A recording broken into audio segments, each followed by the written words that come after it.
হে আমার বাবা, হে আমার সম্প্রদায়, মা হাযিহি তামাসিলুল্লাতী আনতুম লাহা আকিফুন, এই মূর্তিগুলো কি যার ইবাদত তোমরা করতেছো, যার উপাসনা তোমরা করতেছো, এই মূর্তিগুলো কি কেন তোমরা ইবাদত করতেছো? যখন প্রশ্ন ছাইরা দিলেন, প্রশ্ন যখন করলেন, তখন প্রশ্নের জবাবে তার বাবা এবং সম্প্রদায় বলতে লাগলো, ক্বালু ওয়াজাদনা আবা'ানা লাহা আবিদিন, এই মূর্তিগুলোর এই উপাসনা ইবাদত আমাদের পিতৃপুরুষরা করেছে, এই জন্য আমরা করি।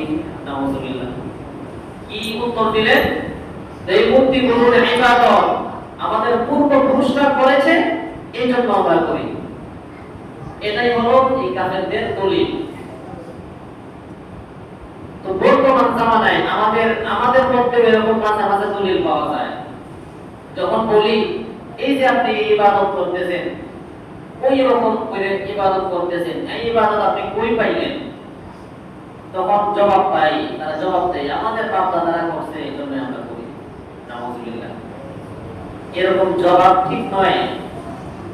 যেটা কোরআন হাদিসের মধ্যে নাই, এটা বাপ দাদারা করলেও এটা আমাদের করা যাবে না। আমরা এখন জানতে পারলাম এটা কোরআন হাদিসের মধ্যে নাই, বাস ছেড়ে দিতে হবে। কারণ আগের যুগে কোরআন হাদিসের জ্ঞান মানুষের মধ্যে কম ছিল। আমার এলাকার মধ্যে আর 50 বছর আগে কোন আলেম ছিল, কোরআন হাদিসের কোন মাদ্রাসা ছিল? আর 100 বছর আগে এই পুরো আশুগঞ্জের মধ্যে কোন মাদ্রাসা ছিল? কোন আলেম ওলামা ছিল? কোরআন হাদিসের জ্ঞান আগে কম ছিল। এখন প্রত্যেকটা থানায়, প্রত্যেকটা মহল্লায় কোরআন হাদিসের মাদ্রাসা চর্চা হইতেছে। কোরআন হাদিসের মধ্যে আল্লাহ রাব্বুল আলামিন, হাদিসের মধ্যে আল্লাহ রাসূল সাল্লাল্লাহু আলাইহি ওয়াসাল্লাম কি বলছেন না বলছেন সব কিছু চর্চা এখন বর্তমানে প্রত্যেকটা মহল্লায় মহল্লায়, প্রত্যেকটা এমনও আছে, এমনও এলাকা আছে, প্রত্যেকটা ঘরে ঘরে এমন এই চর্চা চলতেছে। সুবহানাল্লাহ। এজন্য আগে কোরআন হাদিসের জ্ঞান কম ছিল, যার কারণে অনেক মানুষ কোরআন হাদিসের বাহিরেও এটাকে জায়েজ মনে করে অনেক কিছু করেছে। এজন্য আমরা যখন জানতে পারলাম যে না, এটা তো কোরআন হাদিসে নাই, তাহলে এটা আমাদের ছেড়ে দিতে হবে।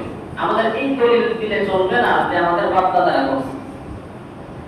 তো হযরত ইব্রাহিম আলাইহিস সালাম যখন প্রশ্ন করলেন, হে আমার বাবা, হে আমার সম্প্রদায়, তোমরা কেন এটার ইবাদত করো? তখন তারা জবাব দিল, ক্বালু ওয়াজাদনা আবা'ানা লাহা আবিদিন, আমাদের বাপ দাদারা করেছে এই জন্য আমরা করি, আমাদের পূর্বপুরুষরা করেছে এই জন্য আমরা করি, ইবাদত করি। ইব্রাহিম আলাইহিস সালাম তখন আবার বললেন, ক্বালা লাকাদ কুনতুম আনতুম ওয়া আবাউকুম ফী দালালিম মুবিন। ইব্রাহিম আলাইহিস সালাম তাদের এই জবাব শুনে বলতেছেন, হে আমার বাবা, হে আমার সম্প্রদায়, তোমরাও আছো পথভ্রষ্টতার মধ্যে, তোমাদের পূর্বপুরুষরাও ছিল পথভ্রষ্টতার পথে। নাউযুবিল্লাহ। তোমরাও আছো পথভ্রষ্টতার মধ্যে, তোমাদের পূর্বপুরুষরাও ছিল পথভ্রষ্টতার মধ্যে।